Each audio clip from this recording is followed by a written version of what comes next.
And welcome to the Rugby podcast. I'm Thala. I'm joined by Shaun today. We're going to be discussing the Champions Cup and Challenge Cup quarterfinals, with the Bulls unfortunately being the last African team out of the Challenge Cup.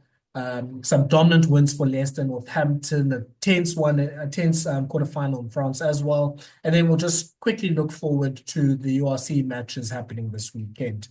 Shaun, yeah, I mean, yes, I guess obviously it was also a pretty rough week in terms of, competitive games, especially in the Champions Cup, but some really high quality rugby from the four winners, especially Leinster and Northampton, I think.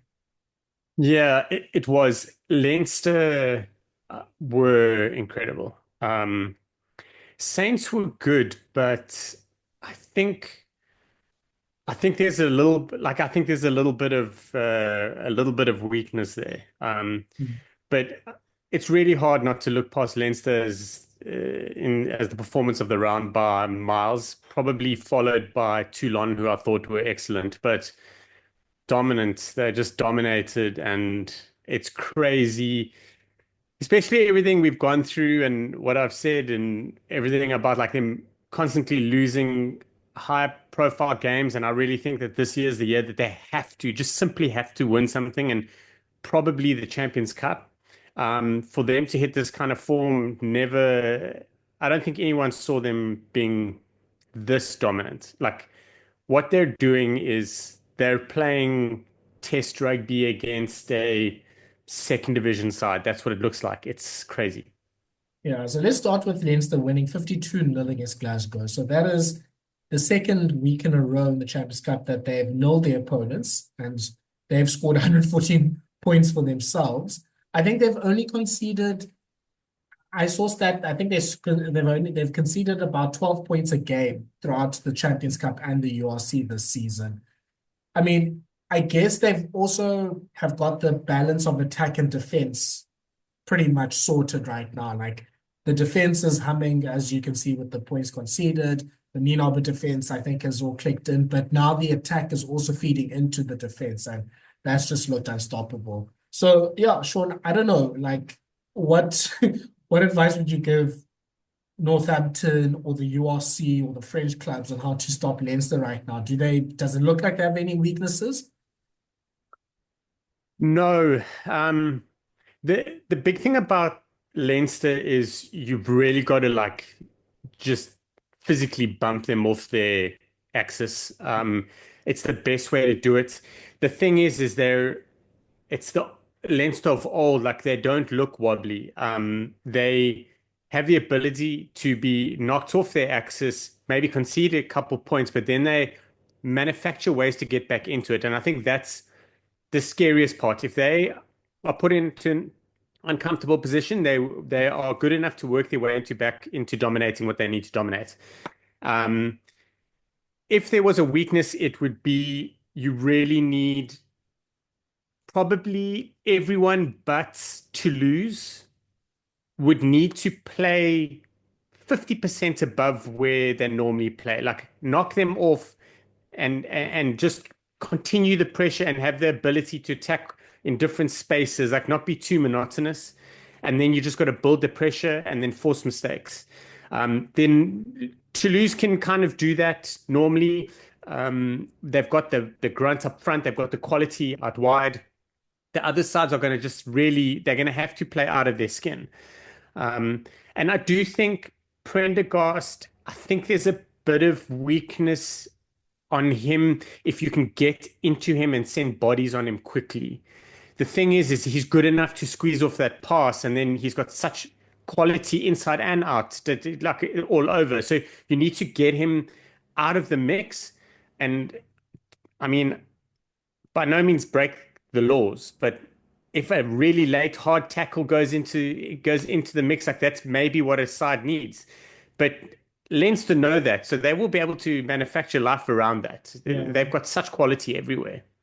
It was interesting. I mean, this goes back to last week, but in the BBC Rugby podcast, obviously Danny Kerr is one of their regular like guests, and he was obviously Heathby was playing as Harlequins, And he was talking about that they did have a plan for Prendergast. They did have a plan to get into his face, but it just really didn't happen because, everything else that's happening. Like he was talking about how great they are on the rucks, and essentially that one person in the ruck can do the tackle and can contest and sort of basically counter ruck or jackal, sort of almost in the same movement. So you have two or three people from, Harlequins or Glasgow trying to fight against, the Van der Fleers or Dorises that are causing a muck there. And, their tackle skills are great and, that they're getting obviously more and more aggressive in attack.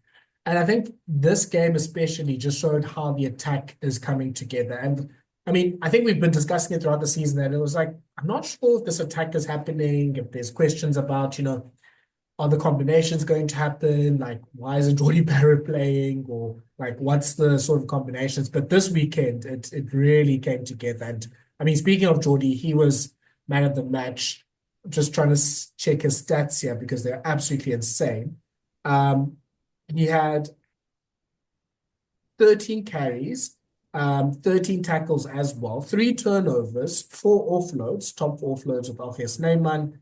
B2 defender scored a try as well. He was just absolutely amazing. He's formed a really good combination of Gary Ringrose and on his outside and Sam Prendergast on his inside.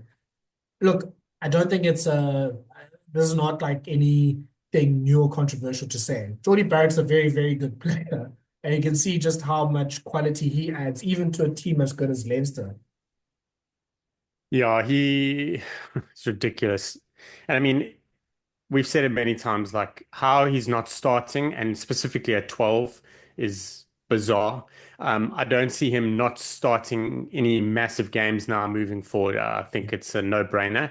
Not only has he done well with Ringrose, but he's also connected well with Henshaw. And we know like all really good quality sides that go deep into competitions or do well at World Cups that generally have 3 world-class centers, like that they rotate around and stuff like that. So they've got options there. And obviously he has the ability to cover 15 as well. He's a talent. Like the fact they're only seeing it now, it's weird in my eyes, but it was probably the plan all along. Like there's no ways that they thought that he wasn't good enough to start at 12. I just don't quite know the dynamic.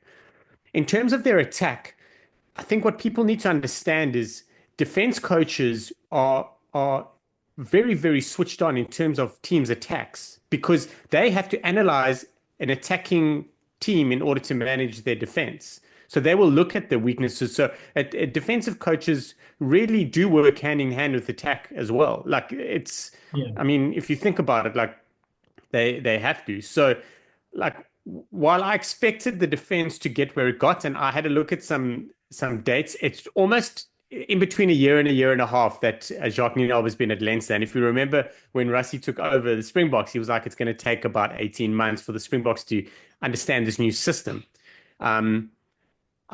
We expected it. We all expected it. Like we all secretly inside hoped that the Leinster players were maybe a little bit too ahead of themselves and not believe in the system and that they might not kind of do it, which would bring Jacques back sooner. But what we didn't realize was that their attack is profiting from it tenfold. It's incredible, and they really, really look untouchable. Yeah, I think it's just there's just so many ways they can attack you because I mean I think they've gotten like the aggressive tackling down. Look, I don't think it's the rushiest of rush defenses, if you can call it that. It's not like in your face, up in the line, like maybe the Springboks were 6 years ago.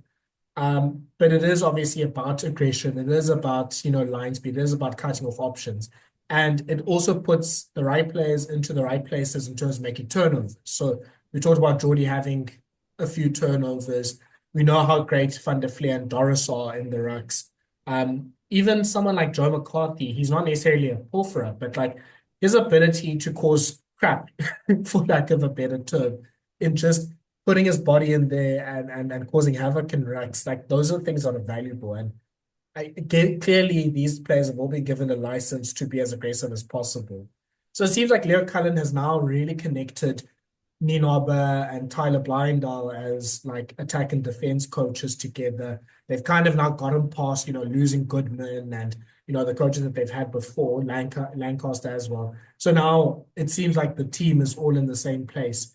Yeah, I mean, we'll talk about it maybe when we talk about the semifinals quickly, but we've said this now for the past 4 years, but this really does look like this is Leinster's Champions Cup to lose. Like I especially with Toulouse not having Dupont, Bordeaux's defense looking dodgy, Northampton I think are big underdogs for their semi-final. I can't like it's difficult for me to see. Let me not say I can't, but it's difficult for me to see who matches Leicester when they're playing like that. So yeah, hopefully, yeah, they'll be hoping maybe that Bordeaux can do the job for them against Toulouse, so they don't have to face them. But yeah, Sean, yeah, like I think I mean, I think, yeah, I've heard Danny Kay even say like it's probably the best team he's ever played, test or club rugby. And he, I don't think he's far off by saying that. Yeah, the thing about Leinster is they can, and it's going to sound disrespectful, and it's not, like they can robot their games until the end of the year. Like Yeah, they are not going to be like, well, hang on a second, we've got this. Let's just go off script and do some cool shit. Like they don't play like that. Like play they play their plan. That's why the only way to beat them is you really have to flip and stiff arm them off their plan. Like it's the only way to do it. So there's no ways that Leinster are going to slip up because they get too cocky. There's no ways. And this whole system is really the worst part about it for everyone, and the best part about it for Leinster is all of those moments over the last year, 2 years that are now all clicking. They're clicking in April. They're yeah, clicking in a time where the players are like, yes, we believe, we really do believe in it. Like they've believed in it, but they weren't really reaping the rewards. Now it's coming, and it's coming and they're not conceding points. They haven't conceded a point in the Champions Cup in 200 minutes. The last time they conceded a point was against Bath. Um, like it's stuff like that, and that's what's crazy is because they're like, oh, we believe in this. They won't get bored of this until the end of next season. Like it's all relatively new. It's coming together. Like all that hard work, that blood, sweat, and tears they put in, they can see the finish line, and there is no ways they will wander off script. yeah. So on the Glasgow side, they missed a ton of players. That I think once the team came out on Thursday, I mean, last week we were discussing, oh, maybe Glasgow has a chance, but no Ferguson, no Hugh Jones, obviously no Tuipulotu, no Dempsey. I think Sutherland wasn't there, Cummings wasn't there. Like there were just too many players missing. So I kind of want to give Glasgow off. I'll look away and still consider them as highly as I do, and say, look, they still have a very good chance of winning the URC if they are sort of at full strength and Leinster's at full strength. I think they can at least give them a game. But yeah, I mean, this was a nice big wake up call for Glasgow, for Franco Smith, just to know that, look, if Leicester does face them in the knockouts and they can fully focus on it and they have their full strength team, like they better watch out and play, as you play up to their best. Yeah. The thing about this result is I think it is more scary for everyone this time around as opposed to last week against the Quins. When you have a blowout game like that, you're like, everything worked. Well done. Everyone's been put on notice. You can sort yourself out. But then they went and did the same thing against Glasgow. And yes, Glasgow were missing players, but you still got to go out and do it. Glasgow is still a quality side. Like they still had the team that could really have been in the mix with 15, 20 minutes still to go if Leinster weren't completely focused. And I think that's what's hectic about this Leinster situation. Yeah. From a Glasgow's point of view, yeah, like they missed some big names. It really would have messed with their continuity. I was super impressed with McDowell at 13. He's not a 13 in my world. I'd rather not have him there. I can see why he is there, but he really impressed me. He was running some good lines, doing some good things, but they just didn't have it. And it's almost like once Leinster got on top of them, it's not like they rolled over. They just kind of knew what the result would be. So they went through the motions and tried really hard, but in the back of their head knew that Leinster were just gonna rip them. Yeah. Oh, yeah. I think moving to the next game, the Bordeaux Munster game, Bordeaux's kind of like the opposite of Leinster because they can cut you up for 20, 30 minutes and then they can fall asleep for 30, 40 minutes and then sort of wake up again. So that's kind of what happened in this game, similar to the Ulster game last week. Bordeaux got themselves to a nice big lead. It was 29-3, I think, just before half time. Cooking, absolutely. It just felt like every Bordeaux try, all the Munster backline players were running in cement. Like they were just sort of stock still against like what Daniel Pinot was doing. Then they had a dip and Munster came back into the game. And, I think, there were a few decisions and a few sort of calls going their way from at least taking it to the last minute. But then Bordeaux was able to get the dagger try at the end. Shaun, yeah, I mean Bordeaux are the big entertainers of I think international rugby right now. Like they will put on a show. They have their frailties, and we'll see obviously how they go against Toulouse and what they're going to do in the top 14 as well. It's such a dangerous side because I think, like we discussed last week, you kind of have to budget trying to score 40 points if you're going to try to beat Bordeaux at home. Yeah. You've nailed it in that, like, they can be the best, but they can be the worst. It was an interesting game. Both Bordeaux and Toulouse, after what Leinster did on Friday, you were like, they've got to come out and make a statement. It's almost like they've got to just dominate so everyone in the world can go, oh, you know what, maybe they've got a chance against Leinster. But Bordeaux have the ability to wander off.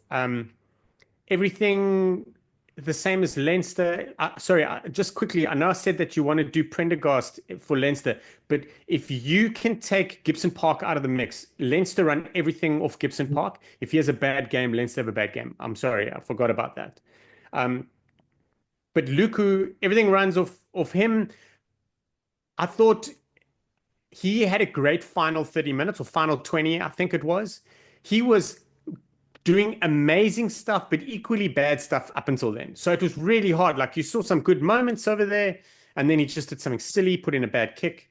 But it was towards the end of the game where he pulled himself together, and then UBB pulled together around him because of that. I just think they had the clout. I think if this Bordeaux side played last week's Munster side, Munster win though. Mm. Munster were not there like they should have been. I think it was just, I think there was just a lot going on that probably emotionally drained and physically drained from the week before. Like the high of that and prepping for that, and then having a week to face Bordeaux because I think Bordeaux were there for the taking. And it really could have gone either way. Like that was the one thing. Like Munster could really have been as good as they were last week and still lost comfortably. But Bordeaux are there for the taking. And if they don't sort it early, the thing is with Bordeaux, if they take a massive lead early, you know that you've got the opportunity to come back. If Bordeaux have to fight and get like a good lead, say 35 minutes into the game, then you kind of start worrying, you know? It's that moment that they kind of they just figure, we've got this. And that's what will kill them. Yeah.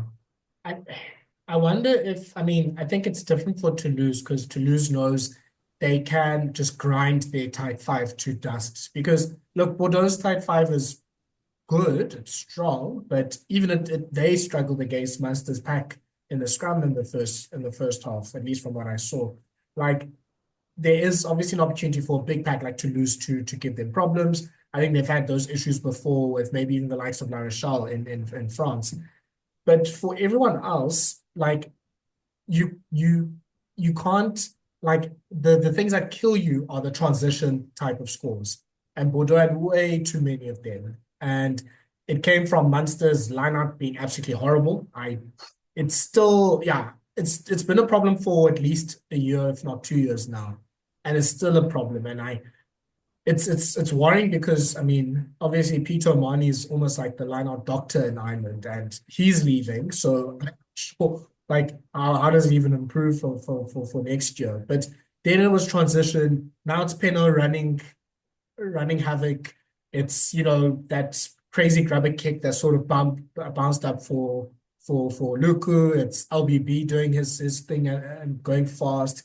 This time the fullback for Saturday, Echegaray, like he's I think a France under 20s player. Like he was pretty good himself. Like yeah, obviously Bordeaux Was has that not his Champions Cup debut? I Or believe it was so. his starting debut? It was one of those. Like Yeah, he was good. because I He mean was good. yeah, they can play Boros there, they can play Carberry there. So I mean, yeah, he was really good. He played quite well. So yeah, I think if you're in opposition, yes, I think Bordeaux will give you a chance to come back, but make the deficit 14-3 instead of 29-3. Like that's the main thing Munster could have done there. But look, credit to Munster, they did come back quite well. I thought Tom Farrell and Alex Mankiewicz especially were quite strong for them. Yeah, it was you're right on that. Like you just can't let them run away because that changes the mental approach on both sides. Like even if you, as Munster, even if you do force a comeback, like you do spend half of that time in your comeback thinking it's maybe a bit too far. We'll try though, and then you get in there and then Bordeaux wake up. I was super impressed with Ben Tamiafuna. I thought he had a great game. He was top class. But there's a player that I want to mention is Bill Barrett. He gets spoken about a lot. But what I will say is if you get to watch this game again, he didn't have a good game in that it wasn't his run of the mill game. Like there were times where he got the ball, he just pins his ears back and goes for the corner. But he realized that he wasn't going to make it, either in a bad position or he made an error somewhere along the line, but he cut back in. And then once it's almost like he knew that it just wasn't going to be his day. So he played a different style of game. He didn't become that finishing winger. He became that like linking winger, which was I was super impressed with. And yeah, I thought Adam Coleman was good, and I was super impressed at 15 with Echegaray. He was pretty handy. Conversely, I thought Sakir Abrams didn't have that impact that that we're used to seeing. Um, they were good in the midfield, but like I thought, it often looked like Abrams was trying to manufacture something where in the past, like the defense is different and it allows him to kind of flow into what he's good at. If you understand what I'm saying, it really looked quite forced, and that meant that he often had to take a step back, which put them in trouble. He normally gets out of those issues, but he didn't. And lineouts were crazy. And to think you got John Klein, Byrne, O'Mahony, and Coombs, like you shouldn't be so bad at your lineout, but it just wasn't working. And that was, if you had to pick one thing that was their downfall, it would be that. Yeah. Like, yeah, you can't put yourself, yeah, like we said, you can't put yourself almost 30 points behind against a team like Bordeaux. And yeah, you can't have something like the line out be a place where they can counterattack from because that's when you get into trouble. I mean, I think the one thing from Doug Abrahams that I saw as an example was, and look, I don't know if this was more good attack than bad defense, but like for the first penalty try, like Jalibert played it perfectly, where he waited for Abrams to join the line and then he put the grabber in. And obviously, That even Abrams, someone's picked that up. yeah, Someone's looked at that and they've just been like, this is what's going to happen, and they've gone and executed it. yeah. And look, like Abrahams is very fast, but even him on sort of turning around to try and chase Penno is a bit of a hiding to nothing. So apparently Penno and LBB have the most tries for a wing combination in the Six Nations and the Champions Cup in the same season. Like they are, I don't know if Wow. that sounds like a made up stat, but they are obviously Just on an insane run. commit to it, bro. Commit to it. But Pino has 12 tries, which is now, I think, officially the most in a Champions Cup competition. OBB's, I think, on 7 or 8. Like, yeah, obviously the weaknesses for Bordeaux are quite clear to see. But yeah, they can cut up a team at any time as well. So it'll be very interesting to see how they go because I'm sure I think they at least believe they should be able to, put themselves in a position for a double and that sort of stuff. For months, go on, Sean. Yeah. I just want to just mention Pete Samu. Pete Oh, Samu was brilliant. So I'm correct in saying in Guido Petty's normally a four, right? He's not normally a blindside flank, or am I getting that wrong? no, he's normally a four, yeah. Oh, yes, yeah. So he's normally a lock. It's such a great move. So Petty was brilliant, but one of the reasons of having Petty and Diaby there is to free up Pete Samu and let Pete Samu do what he does. And I thought that balanced that really well. Samu was incredible. Like he's playing so well now that I personally believe that he could be in the conversation for one of those players, one of those Gito Law players that come from overseas. He is playing that well. It's not like the Wallabies are struggling at eight anymore, so it might be a hard one, but he's definitely going to be in the conversation. He's so good, but Petty was excellent, and I really feel that they were both good, feeding off each other. They dovetailed so well together. Was it? I think Harry Wilson broke his arm this weekend, so there actually Oh, might be a space now. well, in that case, I'm sorry for Harry Wilson. That sucks because I really wanted to see him. Yeah, But just bring in Pete, man. You sorted. The guy's cooking. yeah. Look, Pistol Peters playing absolutely and playing well. And look, still, I mean, look, there's some players that Bordeaux didn't really, play either through injury or just resting, whatever. Like we talked about Buros and Carberry, Gazotti was coming off the bench. Ron Janssen van Rensburg doesn't normally start for them, but he was great at 12. Like it's a very strong team. I think the question for Munster, just to finish off, Sean, here is I'm still not sure what Munster's level is. And we're at the time where Munster usually sort of takes it up a gear. I don't know where to put them in the URC sort of pecking order because I feel like they haven't found a middle ground. They're either very good or they are very bad. So I don't know now what that means for the Champions Cup because they could still probably sneak into the top four because the Sharks obviously lost a few games that they probably shouldn't have. They could even still find themselves out of the top eight. Like it's all to play for there. I think they face the Bulls this weekend, so that'll, Yeah. that'll be a For trick. the URC, Munster have, I think this is a great thing for them that they can focus on one front, especially because they have a whole bunch of guys that are legends that are going to be leaving. So that I think they're going to tap into that emotion quite a lot, and they don't want to send the legends off with poor performance, especially like they did this weekend. Like it just wasn't good enough. So I think they've got an opportunity to bring that right against the URC, and they're going to have to. So let's then go to Northampton Castres. That was 51-16 to Northampton, scored 7 tries. I mean, it was pretty tight in the first half. I think Castres was only behind by basically 2 scores. But then Northampton just really opened it up. I think really good performances from Alex Mitchell, George Furbank came into the game quite early from his return to injury. Unfortunately, an injury to podcast favorite George Hendy. And yeah, Tommy Freeman still continuing his just amazing form in 2025. And Henry Pollock has now, I think, put himself into national stage as being villain number one for English rugby. Let's get to Henry Pollock a bit later. Just in terms of Northampton's performance, look, I think the only chance Northampton has against Leinster is play quick, play unstructured, play broken. Sort of, I know Finn Smith is obviously a much more of a structured, sort of methodical 10, but if they sort of try to do it and sort of run through the phases and all that sort of stuff, Leicester will eat them up. But if they kind of play more to the chaos rugby type of thing, like that might be their only chance against like a team like Leinster. The thing is it's the same as Prendergast. Like they're really structured tens, but you don't have to have a wild 10 to have a wild backline. Sometimes Yeah. having a structured 10 to unleash your backline because he knows what he wants to do. He can manage that. Finn Smith can manage that space and his time.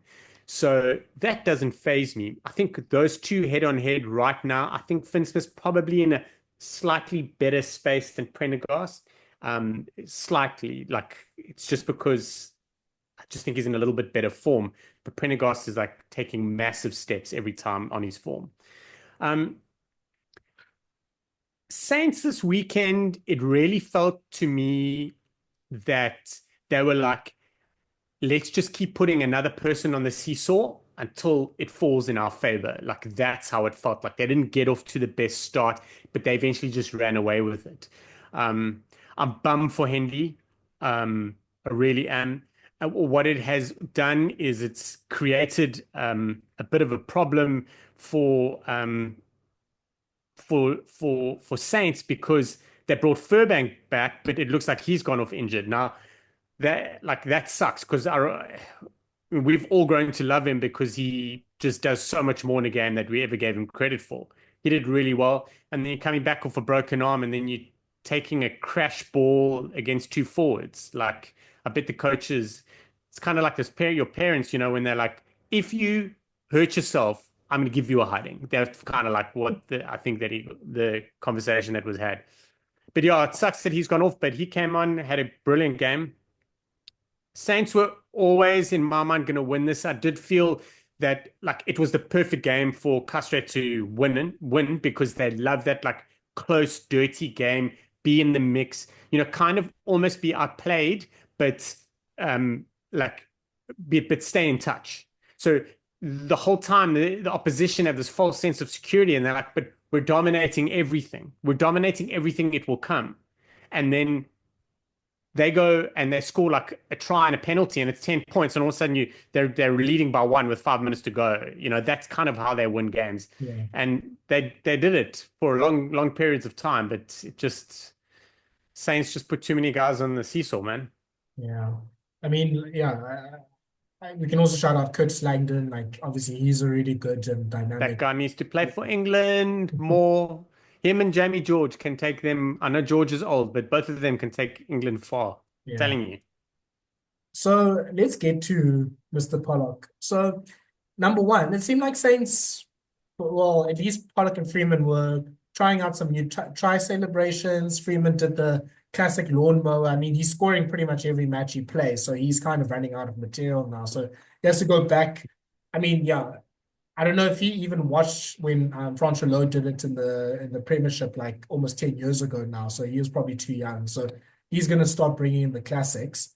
And then Pollock, I think, was playing a bit of sevens, when you're waiting for the opposition to come to run down the clock and doing a few things, threw the ball into the crowd. Like, this is amazing, Shaun. Like, rugby, I think rugby discourse and rugby Twitter, rugby blue sky, whatever you want to call it, doesn't work unless we have an English player to hate. And Henry Pollock has put himself right into the top of that list. And the nice thing is that I mean, maybe you can argue if he's overrated or not, but he's actually a really good player. So this will be a discourse and a discussion point for years to come. And I think Pollock is willing to sort of take it on, which I love as well. So I got really excited seeing, okay, Henry Pollock is willing to stir some shit up, and which is absolutely great for us.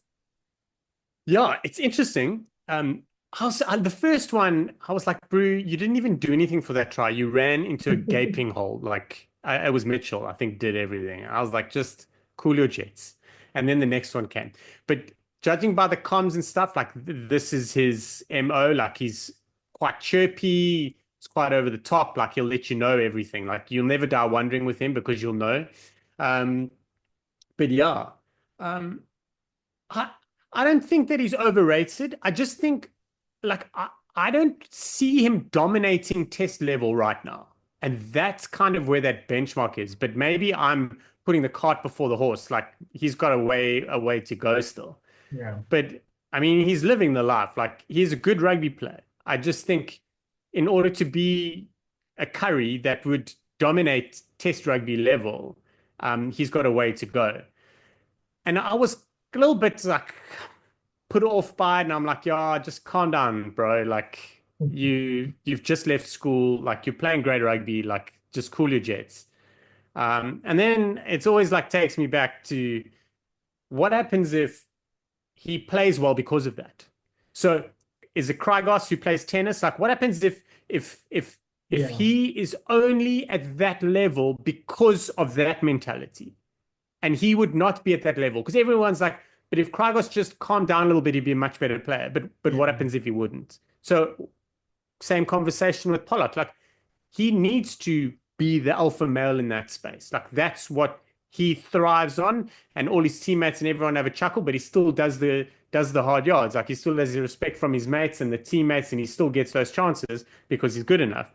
So be that as it may, It will make for some great conversations. And he does have to run into a couple of Afrikaans South Africans every now and then, which the conversation. Like I can just imagine him playing against Bucky's Butcher. Like imagine that cuck. It would be fun. But you're right. Everyone needs someone to hate. It's such a weird space. It's like if we don't have anyone to hate, they've got to make up someone to hate. And Pollock just stepped in at the perfect time. Yeah, I mean, I think we're worried now. No Owen Farrell, like Omani's about to retire, Dan Bigger's retired, like Sexton just retired. There was a gap there, so I think Pollock is filling that up. And imagine Henry Pollock playing with like peak Saracens, when they were like whooping and cheering after every turnover and all that sort of stuff. Like it would have been absolutely annoying. I saw an interview that Fraser Dingwall, who also played really well, he was saying that like when they got to England camp for the Six Nations, Dingwall was basically trying to convince the other English players that obviously don't play with Pollock every week that actually he's a very nice guy. He's very chilled. He's very sweet. Because I've only seen the arsehole of him at Premiership level. Pretty much.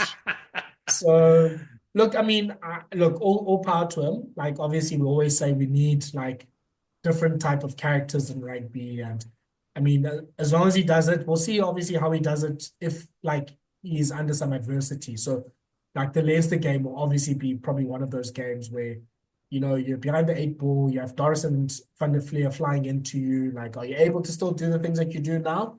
If he's able to, or if he's able to overcome it, or if he's even able to be sort of the best player on the field against, essentially the best team in the world, then, we have to put our take off our hats to him.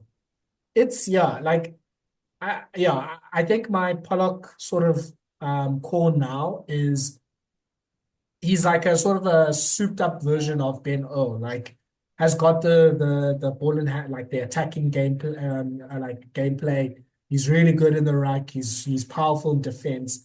It's really just about him. Like I think in order to get to test level, like you're talking about someone like Tom Curry is a really good example. The test level thing is about are you able to make a difference when it's like when times are really dark in a test game? Are you able to make a difference when it's the Siya Kolisis and the Josh van der Fleers that are almost chasing you at every ruck? So we'll see. And obviously he's got his whole sort of rugby career ahead of him. But yeah, I like that we still at least can generate a public enemy with that. I was a bit surprised because it sounded like from the match reports there was apparently some cheap shots that the Castres players were trying to put on him early in the game. So maybe that sort of caused the try celebrations. Who knows? But obviously he'll be a marked man, and I'm very keen to see how Leinster tries to plan around him for the semi-final. Pete O'Mahony has sent a request to Leinster to sign him on a loan deal so he can play this. Yeah, just a one game, and he wants to play against Pollock. I have no doubt in my mind that has happened. But yeah, there were, but I don't think like they were picking on him specifically. There was a clean out that it was on him, and there were 3 yellow cards. It was a great move by the referee. He was like, cool, there's your yellow card for starting this cuck, and both of you for retaliating, one from either side, off you go, which I thought was great because often referees talk about it and nothing really happens and whatnot. But yeah, there was some stuff there. But we want personalities. Be whoever you need to be on the pitch. Just don't be that person off. And it sounds like he's not. So what more, like use whatever motivates you. Like some guys listen to quiet music, some people listen to angry music. Like whatever. Do your thing, man. Yeah. So let's move on to probably the game of the weekend, the Toulon Toulouse game. Really tense game. Toulouse literally winning it on the buzzer, 21 points to 18 with the Thomas Ramos penalty kick. Actually didn't have a good day from the tee. Like normally Ramos is much better than 4 out of 7. Shaun, yeah, I think you said it earlier. You thought Toulon was fantastic. So how did they lose this game? It felt like to me the yellow card was the big swinging point because they were leading by 6 before the yellow card happened to Saran. and then they were behind 6 by the time that finished because Toulouse scored their 2 tries when the yellow card happened. Yeah, the yellow card, I think the initial yellow card to Toulouse, I think earned Toulon 6 points, but the one to Seren earned Toulouse a lot more. So it was at that, I wouldn't say it was at that moment, but the thing is the pressure was so much that something was going to happen.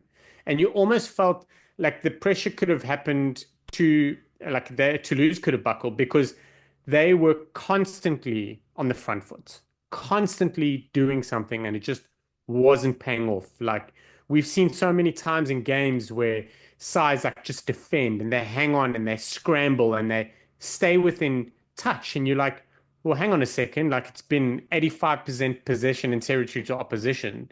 Um, and sometimes that's all teams need. I don't think Toulon lost it, although you could very easily find some spaces and players to blame with some errors. But I don't think it was that. I think Toulon played the perfect game and executed it as individuals in the best way in order for them to win it. Because if we're very honest, we expected Toulouse to win by 20 points minimum. It really, like, it just didn't look like it. Toulon have really been just quietly out of the way for a long period of time. And, they've kind of been playing, there and thereabouts, but not competing at this level.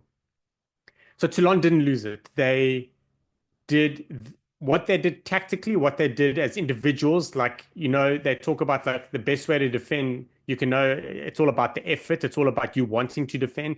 They did all of that. They wanted to defend. They wanted it to be in the game. They really were sprinting to everything. It was a dogfight, and they were the underdogs, but they were standing up. Conversely, Toulouse were just not there. They had the opportunity to take to have a better lead, and Ramos was just not in the mix off the tee, which is very unusual.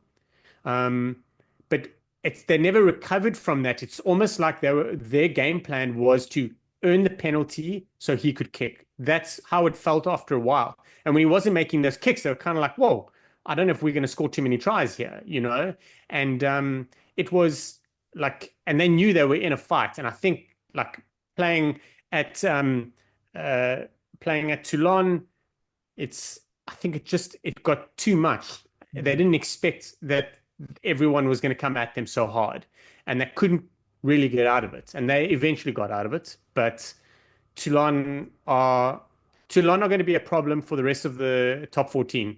I really feel like this is that turning point for them. They could very well go on and win it, which is wild. But they're in a different mindset now. I know Toulon just played it well because they saw that Toulouse's pack, especially the reserve pack, I think in the second half, Toulon really targeted, the fact that it's, Merkler and Rodrigo Netti coming on, and they have Jean-Baptiste Gros and Gijashvili coming on. So they know they have dominance there in the tight in the scrum. I think the Toulon like tight 5 stocks are really good. You have Dave Ribbons playing really well. You have Danny Priso sort of turning back the clock. So they're able to get sort of the go forward ball and maybe match, if not be better than Toulouse up front, which not many club teams can do at the moment. And they have enough threats in the back line that can just keep them honest. So excuse me. So like, Leicester Fainga'anuku was making meters, and I think, they play. I think the weather conditions kind of played in their hands because I think Toulouse would have preferred it to be a nice sunny day, some hard running, some offloading and sort of getting their momentum like they usually do, and they weren't able to build things, I think, in the conditions. So I think at least there's a game plan that they can come back to if they face Toulouse later in the barrage. So yeah, like you said, I think they're a very good shout for a team that can really cause some problems. I think they actually face them in the top 14 quite soon, so that'll be interesting. I think with Toulouse, yeah, I guess, these are the wins you get when you're a class side like this. Like you have all that winning sort of IP in you, so you're able to pull one out of the fire when you maybe don't fully deserve it. So, I mean, I think Miafu was fantastic with carrying the ball. I think Marchant was great starting off. Obviously, Mavaka came on later. Um, it's yeah. I mean, obviously there's something missing. A certain French number nine would help things a lot, but I do think Toulouse kind of maybe I don't know if they didn't adjust to or maybe adjusted too slowly to the conditions and to how Toulon was playing. So I think they'll just have to. I think they need to just treat a game like them a lot more like a top 14 game and sort of get ready to have like their forwards sort of grunt up and sort of get physical instead of trying to sort of play sort of the way that they maybe did against Sale last week. So yeah, I think for Toulouse it's gonna be so interesting because in order to get to a possible final against Leinster, they have Leinster's another sort of matter, but they have to now sort of go through Bordeaux and Toulon probably just gone through Toulon now, but they have to now go through Bordeaux as well. And they know how to beat these teams, of course. And it's now just a matter of what can you put to practice so that you're able to get that. But also for those teams, especially like the likes of Bordeaux and Toulon that are also up there in the top 14, are probably going to be in the barrage. It's what can you learn from this game that will help you in the next game or vice versa. So it'll be interesting because I think there's a good possibility that because Toulouse, like I said, Toulouse is going to play Toulon and Bordeaux still in the top 14 before the knockouts. So they'll probably play each other three times each in the next few months. So is it going to be a matter of Toulon learning bit by bit and then catching them in a final or a semi-final, or Bordeaux doing the same, or Toulouse just sort of putting the distance between them? That'll be very interesting to watch those three teams coming together. But clearly, Toulouse without Dupont is almost at the same level as the rest of the top 14.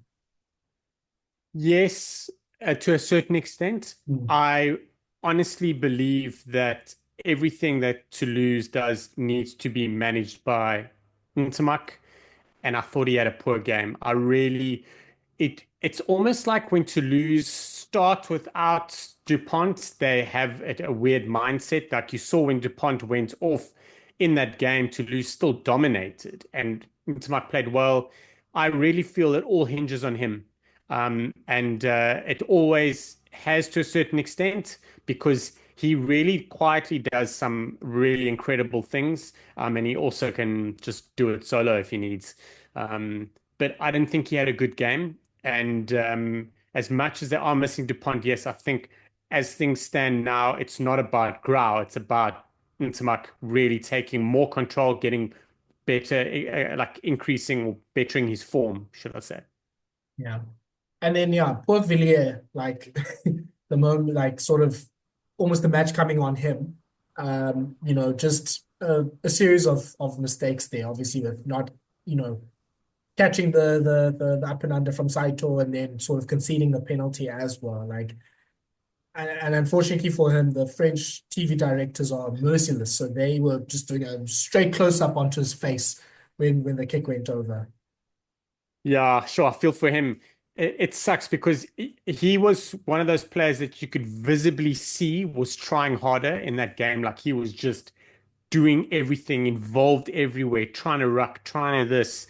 A little bit of showmanship with that ruck after the whistle clear out, and he was looking at some mates with a little wink and a smile, like it was great.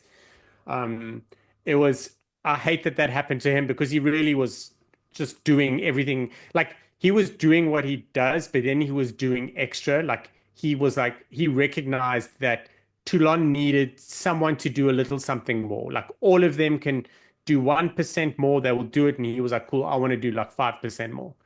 Um, and it puts you in those positions and being in the back three, like you're going to have to take those kicks in the rain and it sucks. It sucks for him, and I feel for him, but I don't think it's going to be the end of anything for him. It's not like they're going to tear up his contract. What I will say is, um, Naito Saito, when he came on at 9, his kicks were incredible. Almost everyone, I think, was on the money. He made a big difference when he came on. I think I think he was just seemed a little bit calmer, or maybe the forwards gave him a little bit more opportunity. It was so good to see him come on and really play well. Like his kicks were perfect. Yeah. I think I'd start him over Growl. So it'll be interesting to see how they go about the next few weeks. Sure, let's go quickly to the Challenge Cup. I've done this purposefully so that we don't have to spend too much time speaking about the Bulls. Yeah, I think the main thing was they left themselves way too much to do because they also had a horrible first half.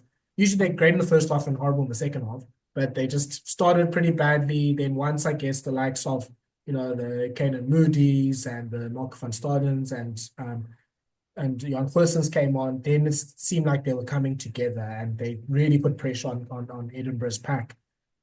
Yeah, Shaun, I think this is a bit of an opportunity lost. I mean, we said last week it's kind of unsustainable because the Bulls would have to spend essentially 5, 6 weeks in Europe to do this. But there was, especially with how they came back and came back quite, you know, quickly and accumulated points. Like Edinburgh is obviously like they're sort of in the middle of the pack there in the URC. Like it's not a team that if it was like Glasgow, for example, like it would have been more understandable. But like there was an opportunity to get a win here. So unfortunately the Bulls let themselves down. I think Edinburgh's centers, they were just fantastic. Curry and Lang were just absolutely cutting the Bulls up there. Yeah, they were excellent. It's yeah, it really felt watching the Bulls play. It felt like Thala, you now know how the Sharks fans feel. Like you put yourself in those sort of places and then you don't follow through, or you name a kick-ass side and you just flat. And yeah, but both the Bulls and the Sharks, like sides really want to up for them, like they do because they're good sides, there's great players. But yeah, the Bulls, like you said, they were there, but they just weren't there enough. I thought Watson was excellent. He was it was kind of like, oh shit, he's still playing. Like, what happened to this guy that made 400 Six Nations tackles and didn't miss one, you know? First it was Richie Gray and then it was Watson. So yeah, I I think the Bulls are going to feel a little bit dirty after that game. Um, Yeah. and it's they could have won it, but I think they could really be packaging it on the way home. Like, listen, it's actually a good thing. Like now we can really just focus on us and not have to travel and do all sorts of stuff. But Jake White won't be packaging like that, even if he feels that way. You know, that man wants to win everything, and he'll happily call you out if you're a shit. Yeah. Well, unfortunately, they can't go home. They have to face Munster and Glasgow in the next 2 weeks. Then, Edinburgh will face Bath. Bath won against Gloucester. They have obviously a It's big a win. rivalry, big, What's big a win. win? They were fantastic. I mean, there's not really much to say. I mean, I think they naturally are the strongest team left in the Challenge Cup, but I wonder if they won't like because of the divisional focus. I think that kind of might sort of have them fall away there. Like, Shaun, do you think they're able to either balance the squad or focus on both in order to get both? Because they have a really good position in the Premiership. Maybe they can rest players now because they have a bit of a lead, so that they can really go for the Challenge Cup in May, and then in June, when the Premiership comes back and the knockouts come back, they can really go into that as well. Yeah, it's interesting. I'll tell you one thing. Coetzee got injured and he Mhm. limped off. And as much as he has been player 23, literally for Bath almost this entire season, he is an integral part of that side. He has come on and he's been worth two, three turnovers a game. It feels like he's really been huge for them. So that does impact them. The thing with Jan van Graan is he's been managing his squad and dovetailing things very nicely. In the Prem Rugby Cup, like naming a lot of youngsters, but a couple of experienced players sprinkled in and on the bench. And like there's a lot of kids that have learned a lot, like they've been in that environment. I think they've got a big enough squad to potentially go all the way. If Bath had won the Premiership last season or the season before, like it would have been a different conversation. I think they would have given it a go. What will happen now? Maybe they can. I think they've only got a 10-point lead in the Premiership. I'm not sure, Yeah, Tim. but they've yeah. I think the focus is if you had to give them an opportunity to win one, they'd win the Premiership. I wouldn't even think about that answer.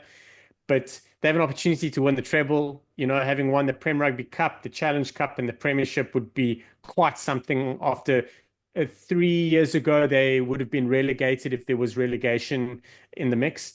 So it's been a massive turnaround for them.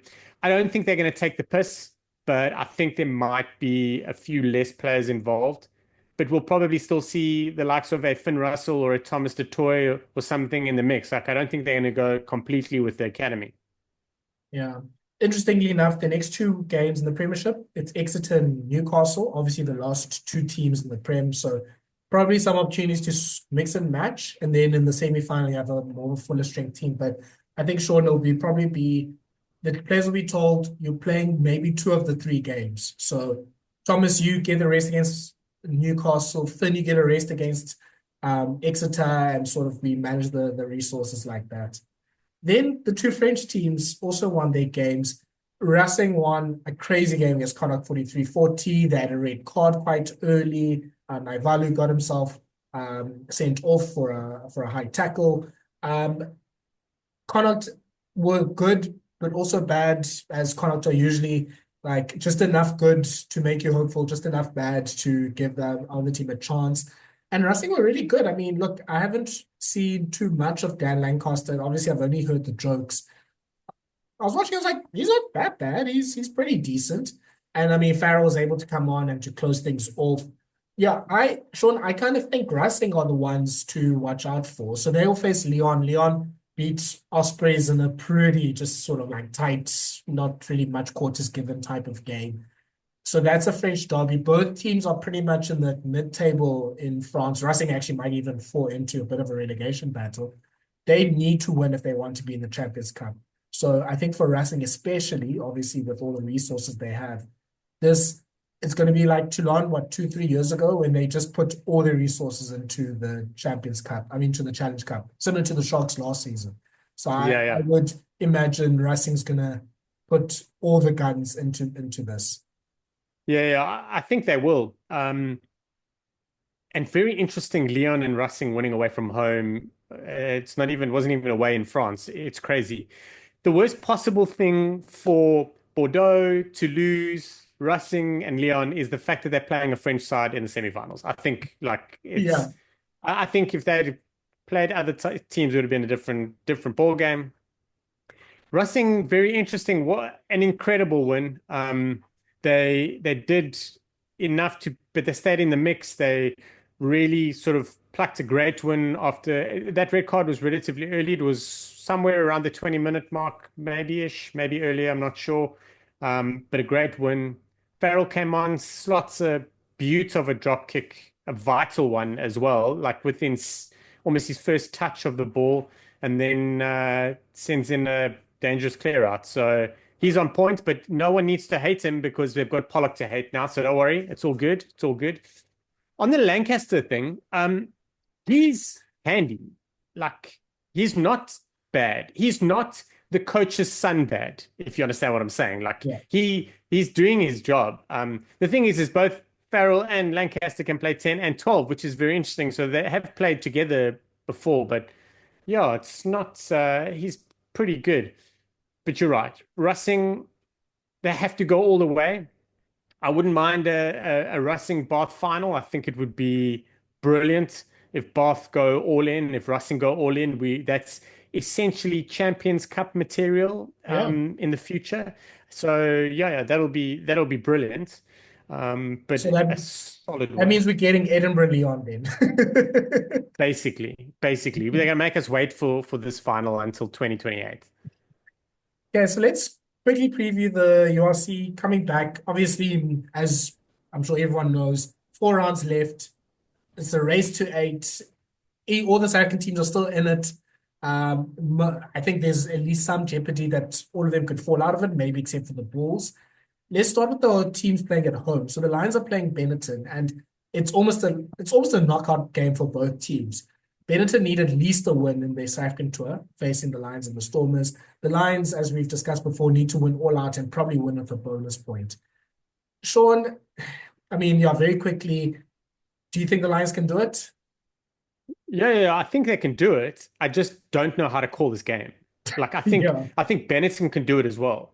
Lions definitely have what it takes. There's no doubt in my mind, but it's such a weird one to call. This is literally the game where you flick the coin and it lands on the side. Like that's how it feels to me. Yeah, look, Benetton, I mean, they were really good against the Bulls in the quarterfinal last year, so they don't have a problem traveling to South Africa. It's just, yeah, it's kind of like which Benetton team will turn up, like the And pseudo Lions. Italy, yeah, pseudo Italy, or just Benetton of like 5 years ago that was like in the bottom of the Pro 14. Stormers Connacht, I think I feel more confident saying the Stormers will win it. I think last week's game just takes a lot out of Connacht, and possibly probably the likes of like Aki and Hansen might be managed there. So I think the Stormers should have that one. They also are in less of a desperate position than the Lions, but they also need to probably win all out in the next 4 games. I agree with you. I think teams will be looking at the Stormers game as a place to get points more than they have in the past. Yeah. That is the one downside to it. But Connacht only arrived in South Africa today. It's a Tuesday. So yeah, they've got quite a bit of work to do, flush it out, get to training Wednesday, Thursday, and then captains on Friday. So it's going to be interesting. The Stormers should win it. And I think if the Stormers don't win it, it will be because they've played badly, which is even worse. So they should win it. Yeah. Then the Sharks have some good news. They're playing Edinburgh, so Sean Everett Derby is happening away in Edinburgh on Big Friday. grudge match. The big grudge match. But yeah, they have a lot of their Springboks coming back. Headlining that is Eben Etzebeth, but Fassi Williams are also in the squad. Lucanio Ama's back, Mapimpi's there. Yeah, like this might be now the time that the Sharks kind of wake up and maybe make a run. We've talked about before that maybe Etzebeth is the key Springbok that sort of puts them all in line. So, Sean, if they want to host this home semi-final, they actually have to probably win all out themselves. So it's not about if they can do it, they have the resources. It's about can the Sharks actually be consistent on Friday night. The thing is they need to build some form of momentum and confidence, and they're not doing it in Durban. That's the worst part about it. So they're going to have to do it now for these 2 weeks. If the Sharks go and put two proper performances together, let's say they lose a game, like let's just say, but if they put two good performances together where you turn around and you go, cool, those guys in those positions are a definite. Like there's very few positions where you can say like there's a definite player starting. Like there's a few positions where it's kind of like a bit scratchy. If they can go build that momentum and that confidence, and Eben can go bite heads off and sort out stuff in training and in game, and they come back to South Africa, they've got the opportunity to turn Durban in a very short period of time into a little bit of a fortress before the knockouts and hopefully secure a home one. But there's no doubt about the fact that they can literally dominate these two games with the players that they have. Yeah. So it's not the Sharks. Yeah, they don't want to give, the likes of Munster an opportunity. And speaking of Munster, probably the game of the weekend is Munster hosting the Bulls. Um, I think there's a lot hanging on this game. Like the Bulls could really still keep up with Glasgow, who also have a very tough run in. Munster trying to get themselves into the top four. Yeah, Sean, I don't know. I think as a Bulls fan, I'm feeling less confident, but it was encouraging that, Goosen, Papia look like they're getting a good form. Kanan Moody was really good coming off the bench. Northampton's been playing for a few weeks. Hanekom is there. So I think we're going to probably play like the first team now, not sort of a bit of a mix and match. So I'm expecting, Steenkamp to be at the start. I expect Hobart to be starting. I expect Moody and Goosen and Papia to be starting. And yeah, I think there's an opportunity there. Munster's also tied. They played obviously a big European knockout game. I think this could almost determine which of these teams are going to be hosting a quarterfinal in the knockouts. It's massive. This probably the game of the round, especially if you look at the stories. Like, can Munster bring it for 3 games in a row? Because they brought it in the first game. The second game they didn't, but they were supposed to. So, like, the pressure and the emotional side of it is still there. Now they have to get up for this. Like, it's a very short turnaround. They had a 6-day turnaround for the 2 Champions Cup games. Now they've got a 7-day-ish. Can't remember. My math is bad. And they've got to like have that downtime. You've got to kind of release all that bad wusa energy, and then you need to get focused on the Bulls because you don't want to slip up at home against the Bulls after what has happened. And again, with those players that are leaving, like you don't want to have to play every single game away from home in the knockouts, to go on and win it. You want to do some of it at home. So I think this could be definitely the talking point of the round. And you're right, the Bulls are starting to work, but the Bulls have got like the shark fever where they've got guys and they should be doing it, but then they don't do it. So yeah, the balance and the weirdness flows freely through them in Pretoria just as much as it does to the guys in Durban. They miss home, Sharky. They need they can't be playing every game in Europe. It feels like the draws just conspired that they spend years away from Pretoria. And the Munster like hold my beer because I feel like they've been away from home forever. They're like, guys, you've done nothing. That meme with the hanging thing, and he's like, "This is your first time, eh?" Yeah. Very quickly, the other games to watch: Ospreys Cardiff, essentially a Welsh knockout game. The one that wins there will probably then be the one that tries to qualify for the top 8.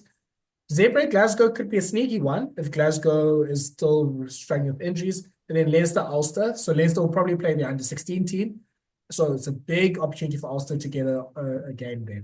Shaun, let's end it there. Lots of rugby to look forward to, lots of rugby that we've covered here. Please follow us on all of our podcast platforms. Follow us on our social media channels for any updates happening in the rugby world. And we will see you after this amazing round of URC and Premiership and Super Rugby and all the stuff that's happening. And we'll talk about it next week. Bye-bye.